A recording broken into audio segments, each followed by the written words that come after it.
Hello and welcome to today's webcast where Freemelt will present the Q1 for 2024. Joining us to present are Daniel Gidlund, CEO, Martin Granlund, CFO, and Jim Monroe, Director of Defense. After the presentation, there will be a Q&A, so if you have any questions, you can submit them to the form to the right. And with that said, I hand over the word to you guys. Thank you. So thanks everyone for joining our webcast for Q1 2024. And thanks for investing time with Freemelt. Let's go through the agenda quickly.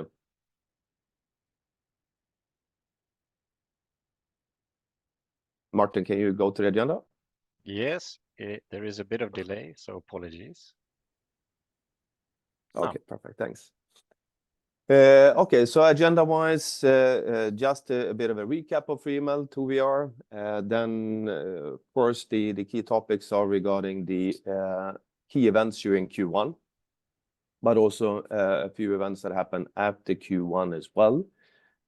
And then we have a special area that we will spend a bit more time today, and that is regarding defense. So that's our focus area. And then we end up with our financials and also a Q&A in the end, where you have the opportunity to ask some questions. Okay, let us start with a bit of a recap. So Freemelt was founded 2017 by 6 founders with extensive knowledge when it comes to additive manufacturing. And also extensive knowledge about electron powder bed fusion, which is a technology that we are having. The first step for this company was to develop a technology for the research industry. As we have talked a lot about many times, it's really about to educate the potential users about the use of additive, and this is why the research industry and the universities is such an important customer base for us. And here we had our first open source machine launched 2019. Then the company went public in June 2021, and the intention since then has been to develop the industrial offering, first an application development machine, and then also serial production machine. So with that said, now I think we have a very solid foundation, a very compelling offering as well, that covers the whole process from material research to serial production. So the next step of this company has been to really now move more into a commercial focus, while we have started to recruit some more commercial competence, both in product management, but of course also when it comes to sales as well. We have also raised our view a bit in regards to where we would like to be and how we would like to be perceived by 2030 with a 2030 strategy.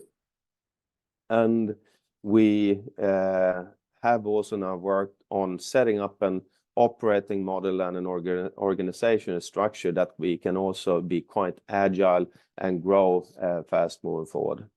So please, if you go to the next slide. If I would summarize the Q1 2024, I would actually take a step back first and zoom in on the second half of 2023, where we really started to increase our commercial focus, also increase the number of commercial capabilities and also the activities. And I think this is what we now start to see the result from. Unfortunately, we cannot share all the ongoing commercial projects, but I mean, we have 5 machines in our lab in Gothenburg that are fully utilized now 24/7.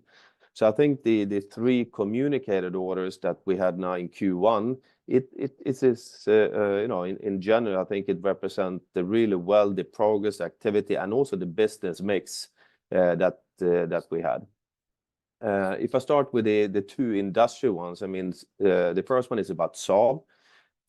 Saab, in this case, in defense application, what we do here is really to work with Saab in a what we call a feasibility project. This is to look into the possibilities with a new material for a certain kind of application. I mean, Saab is an industrial customer. It's a leading customer in this specific segment. So I think just the fact that they're investing with opportunities, with Freemelt technology is highly rewarding.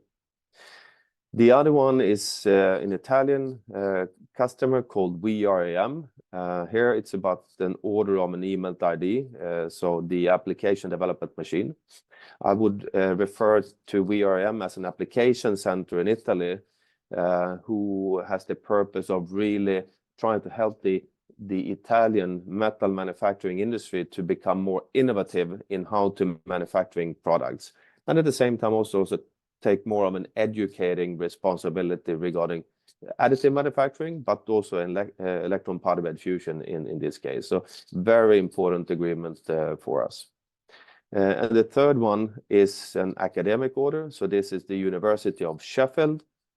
This is a prestige order as well, because of the fact that if you take the University of Sheffield, they are actually one of the most experienced EBM, so electron bed melting institutes globally.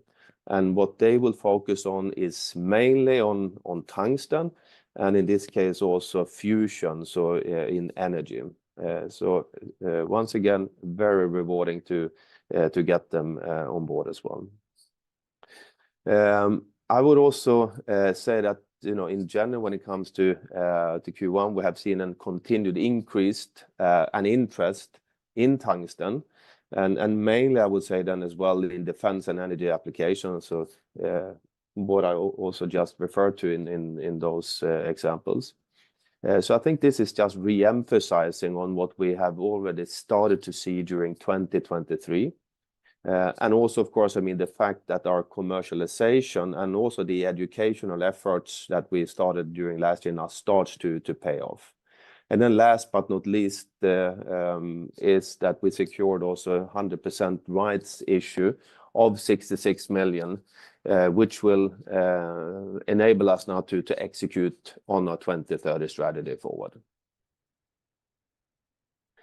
If we then move to a couple of significant events after Q1, but which ones that we have communicated. But before I go into each of them, I also again want to re-emphasize of the importance of getting machines into prestige universities and also advanced manufacturing centers, especially in the US, as they are actually key enabler for the industrial growth.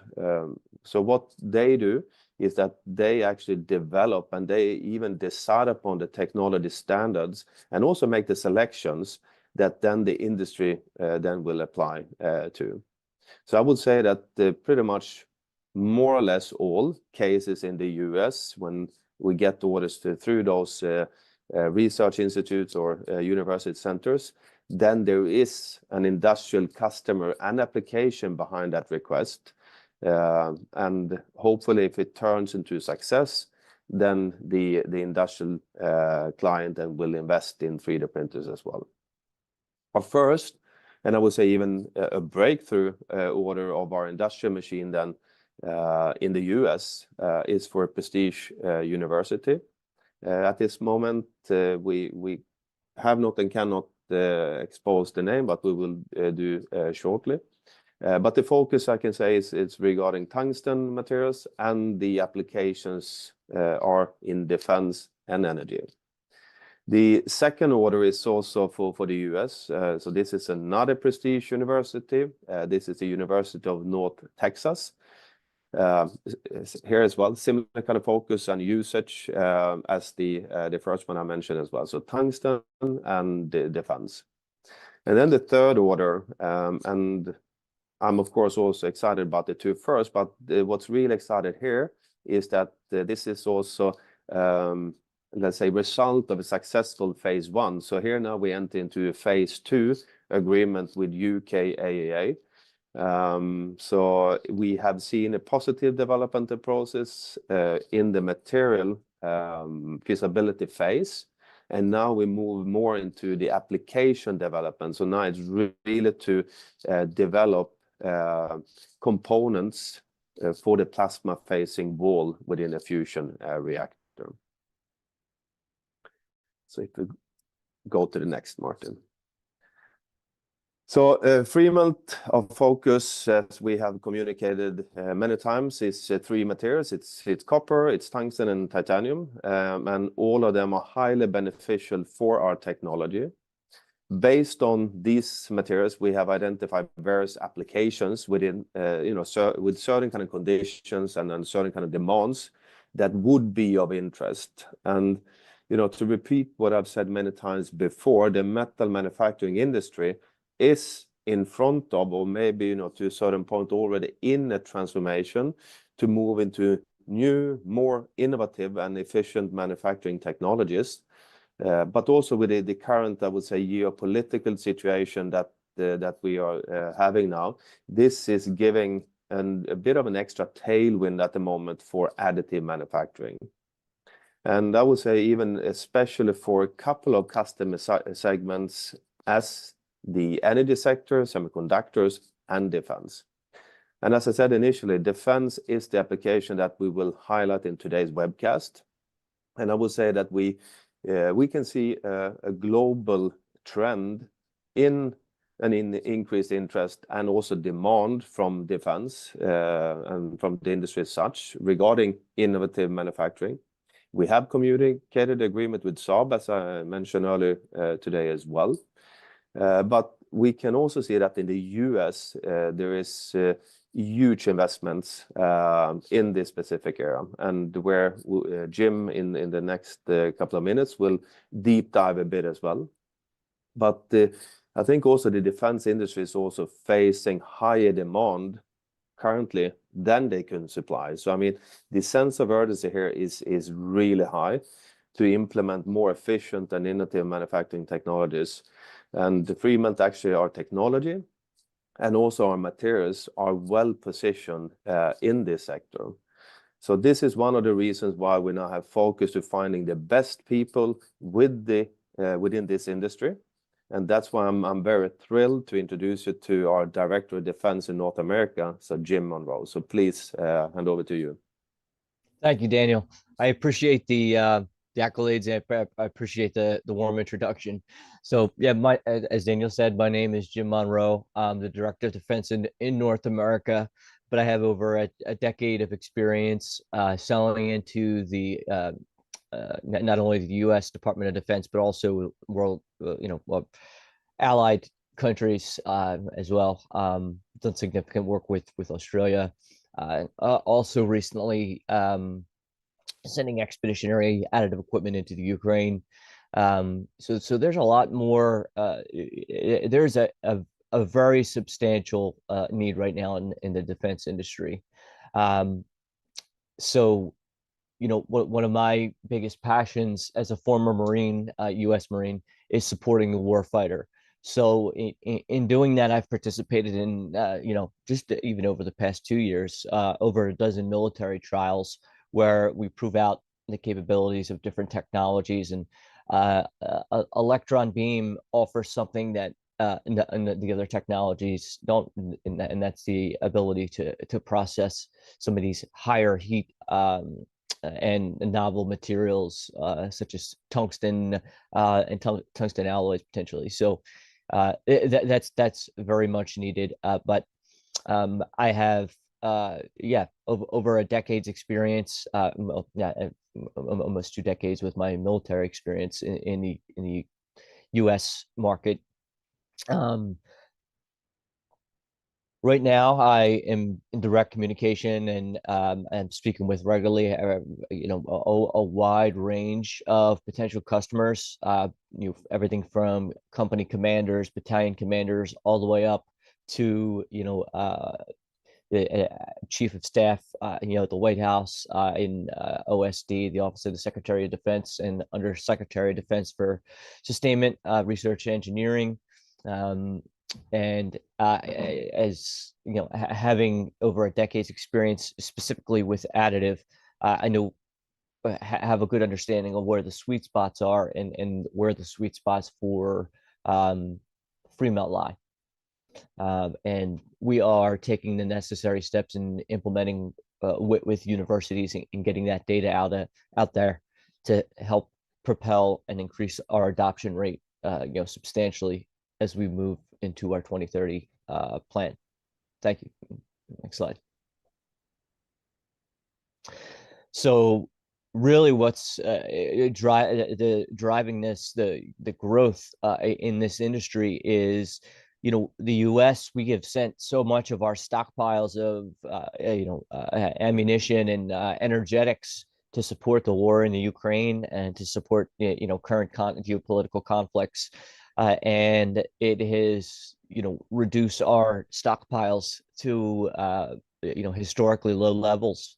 So now we're racing to to meet the modernization needs of not only just the U.S. but other partner companies such as like Five Eyes countries, and we have commitments to do such things. And currently, there's not enough labor. So the government wanted 3 submarines produced this year. With the current workforce and technology, the U.S. defense industrial base and organic industrial base could only produce 1. So we are in a position to provide, critical parts, and we're also seeing not new verticals, but verticals such as the space market, the space sector. No pun intended, but that is literally, almost the curve of growth is almost a vertical line in terms of opportunities. So it's really encouraging to see there, and we're currently engaged with a number of space companies in the hypersonics market. I can't go into too much detail, but there's definitely very, very promising applications there. We are, or let me take a step back. More specifically, I sit on a White House Council or steering committee for additive manufacturing and advanced manufacturing technologies. And, this is a conservative estimate of the 414 million in 2025.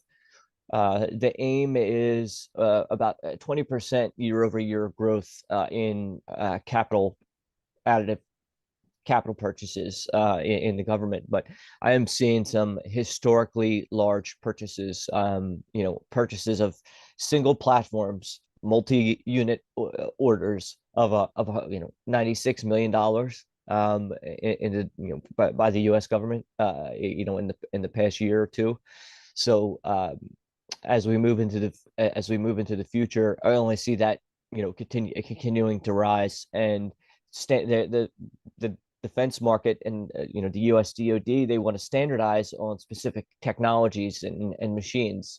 So we have our foot in the door. We are really working to be the go-to for especially for the advanced properties we get with electron beam, and the ability to print tungsten, titanium, copper, and then also some of these novel alloys that the defense market uses.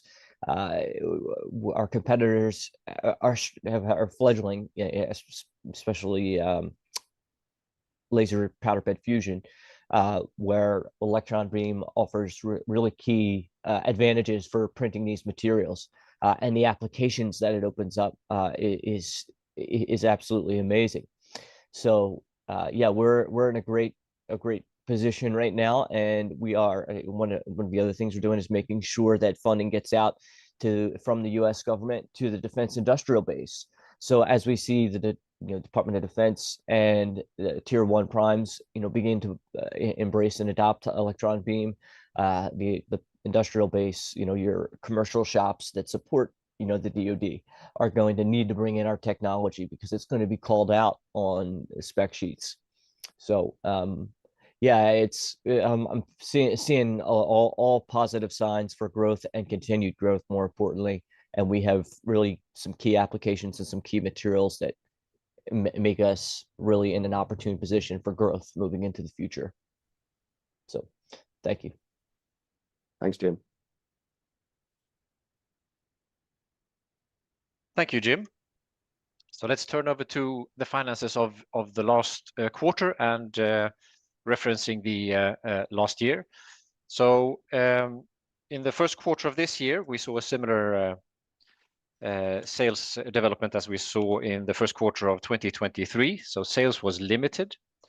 We've also broken down the sales according to category into machine sales, aftermarket sales, and other sales, just to illustrate the fact that Freemelt is still very much dependent on machine sales for its top line, whereas our strategy is, of course, to increase the aftermarket sales in the years forward up to 2030.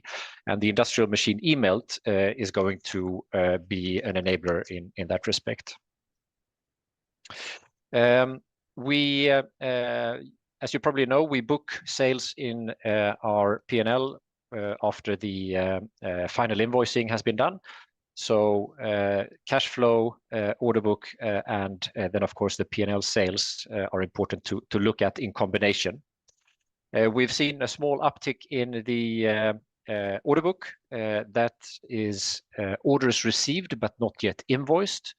And as you know, we've also received a couple of orders in April for 5 million SEK and 6.6 million SEK. So if you look at April then, which is outside the first quarter, then the order book looks even better.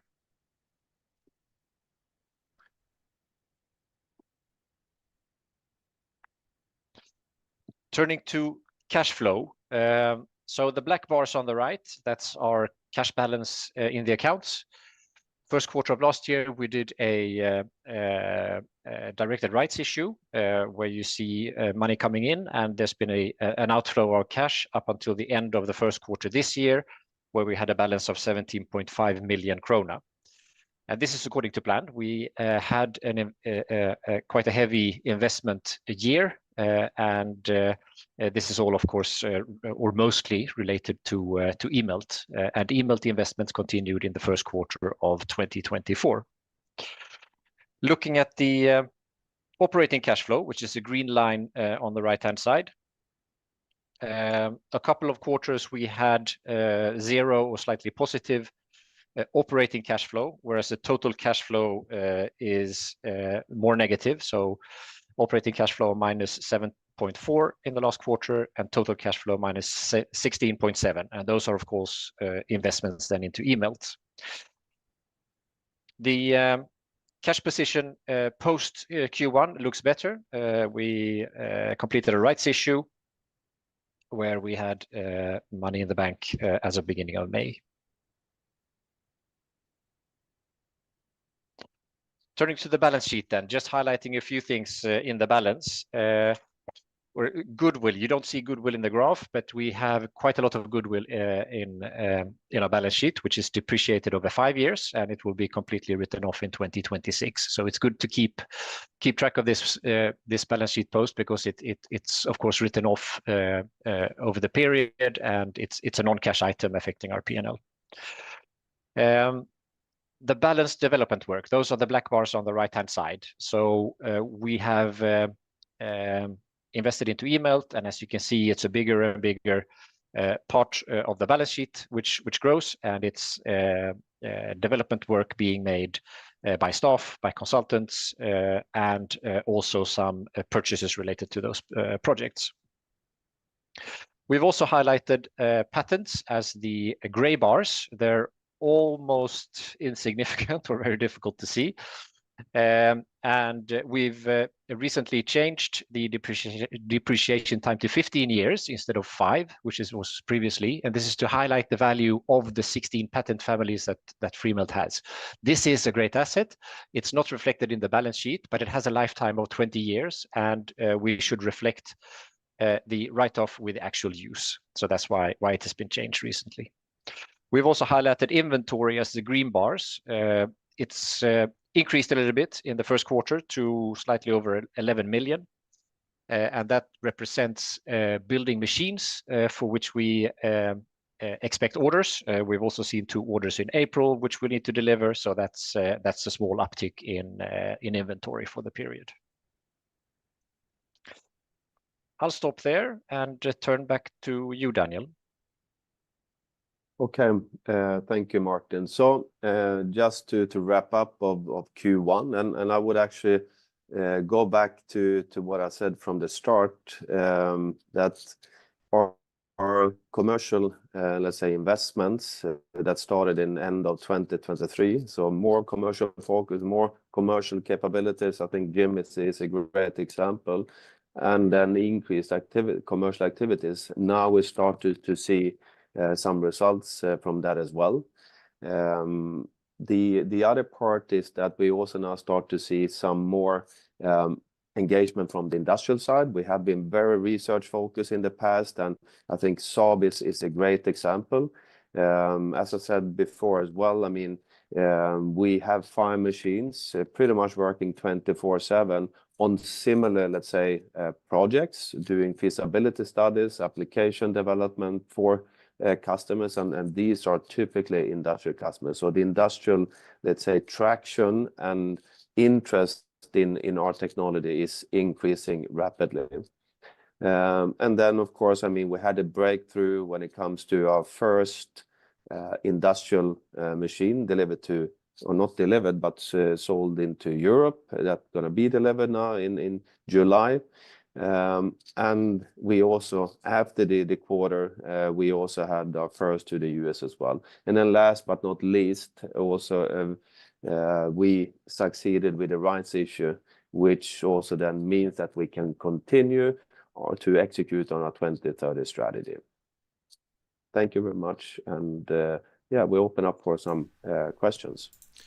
Thank you so much for the presentation here. And as you mentioned, we jump to the questions right ahead here. How does the new order from the UK Atomic Energy Authority differ from the first? What does phase 2 mean of your cooperation? Yes. So typically, I mean, a phase 1 is about the feasibility of the materials. So then it's more focused on material studies to really see if the materials can have the right kind of properties for the application.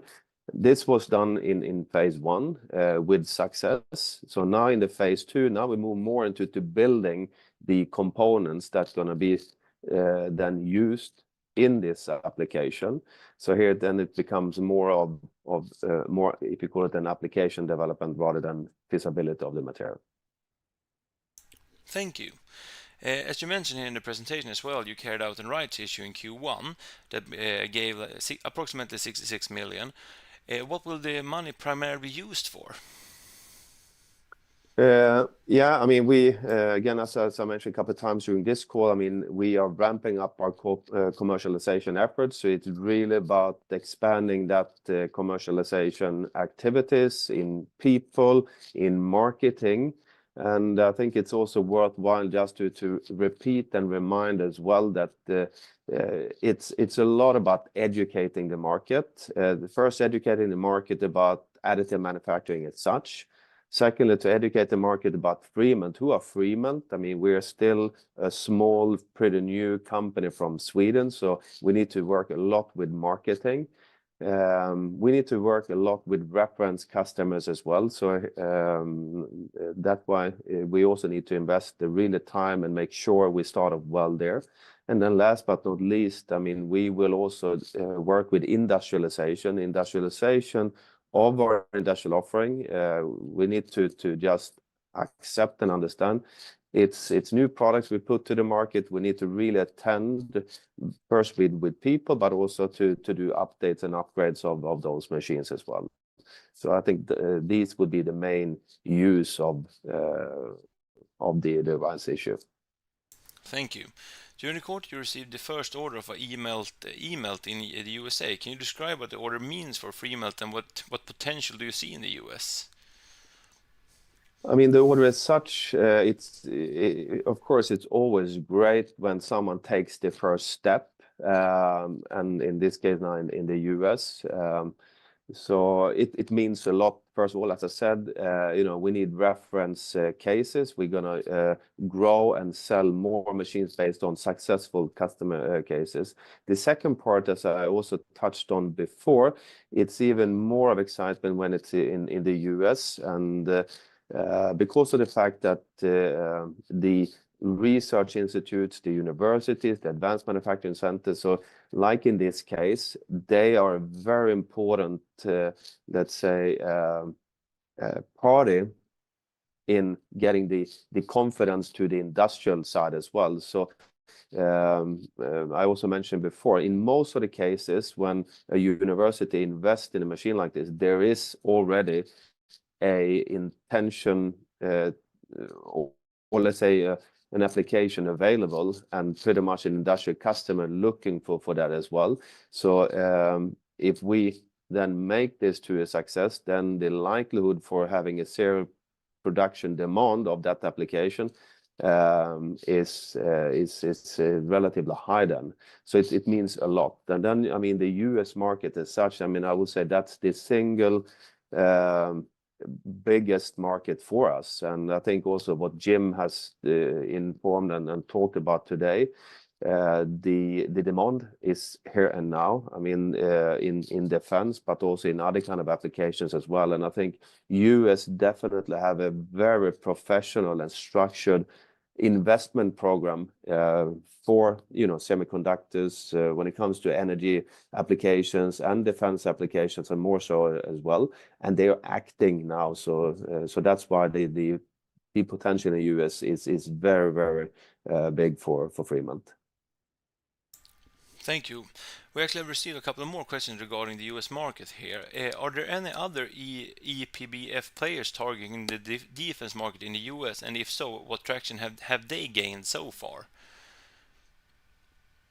I mean, I can only refer to what, of course, I mean, what has been publicly communicated. And of course, I mean, there are other EPBF suppliers available. There are 9 total in the world. And I mean, GE is after the acquisition of Arcam, is the single biggest one. But with that said, I think also the different suppliers and OEMs have a bit different kind of technologies, although it's EPBF. So I think here Freemelt, we stand out a bit on that note. We have really focused more, I would say, than others on tungsten, which I think has been really successful for us. As Jim mentioned as well, tungsten is definitely one of the main materials. And at this moment, I would say that we are definitely the number one in that area as well.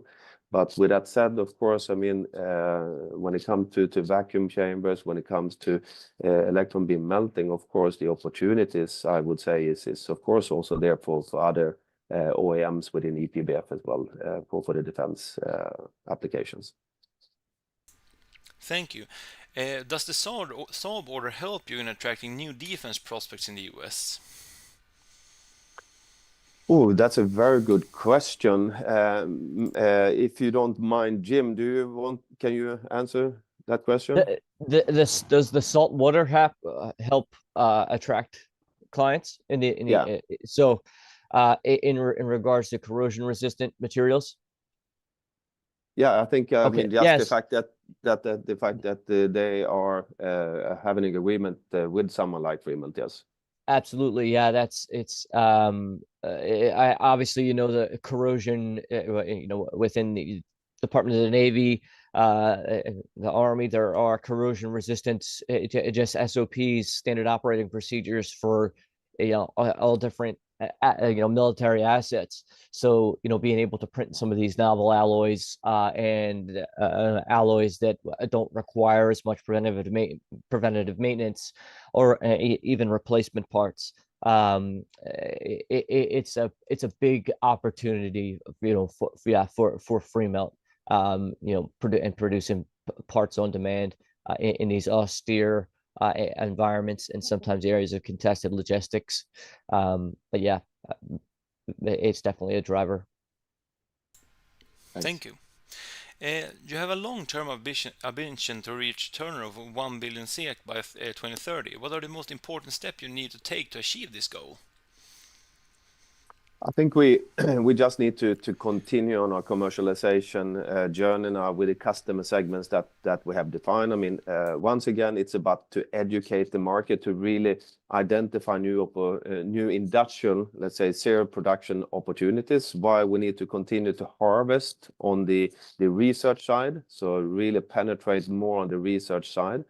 But of course, I mean, now when we get our first customer references in place to really get the, successful customer references, so we can continue to grow our industrial segment. I mean, the industrial segment, of course, this is where you get volume orders. In the research side, it's more individual orders. So to really to get in there, and then secondly, I mean, to get happy customers, so we can get recurring business and get an aftermarket business as well added on top of the transaction business from selling the machines. Thank you. Sales in Q1 came in a little bit lower than expected. What is the reason behind this? I think it depends on who expected what, because I mean we have never, let's say, communicated any kind of forecast. But what I can say is that I think we have. I mean, it's a cyclic business and transaction business that we have in place. Coming back to the university, I mean, it's a long sales cycle, and therefore, I mean, it's quite difficult to really at this moment expect some sort of recurring, let's say, average sales volume as well. I think the good part is the fact that now we start to get some pipeline in place. I mean, I think I mentioned before as well. I mean, if you go back to 2022, I think we had quite more of an ad hoc sales approach. We didn't build a strategic pipeline, but now when we have invested in more commercial resources, now since end of last year, I think we have really started to build up more of a structured kind of pipeline. And of course, also now start to get these kind of feasibility projects that, of course, should result in something as well. So I hope we can start to harvest from that moving forward. Maybe I can add on to that, Daniel, just from a finance point of view. I think maybe the expectations are from we publishing a machine order in January, and the fact that we didn't deliver it during the first quarter. And as I stated a little bit earlier, we only recognize revenue in the P&L after delivery and after the final invoice. So perhaps that's sort of the expectation in the question, but just to clarify how we bookkeep things. Thanks. Thank you. Moving on to the last question here. Do we see any concrete factors that suggest that Freemelt's declining share price will turn to success in the foreseeable future? And if so, which ones? Yeah, I mean, first of all, I think the concrete ones now, as I said before, I mean, really now the 2030 strategy for us moving forward is to really get into the industrial sector. Here, I think we have started now to prove also that there is an interest in Freemelt's industrial offering as well. First, I mean, as I said, we have 5 machines in operation doing feasibility studies for various applications. We have communicated now UKAEA, we have Saab as well. So, of course, that's the area that of course should take us to the next level as a commercial company. I think also, I mean, it's important to say that we, of course, have worked closely with a couple of strategic partners over a couple of years as well. That has been fundamental for us now to establish our focus and also our development of the industrial machines as well. So, of course, we hope to have them materialized during this year as well. And then just to continue to establish our footprint in the research segment. that we can also then capitalize first to get more education about Freemelt as a company and Freemelt's technology to the industry, that we can continue to penetrate and gain more market share in that area as well. Thank you so much for presenting here today and answering our questions, and thank you all for tuning in. I wish you a pleasant week. Thank you. Thank you all. Thank you. Thanks. Bye-bye.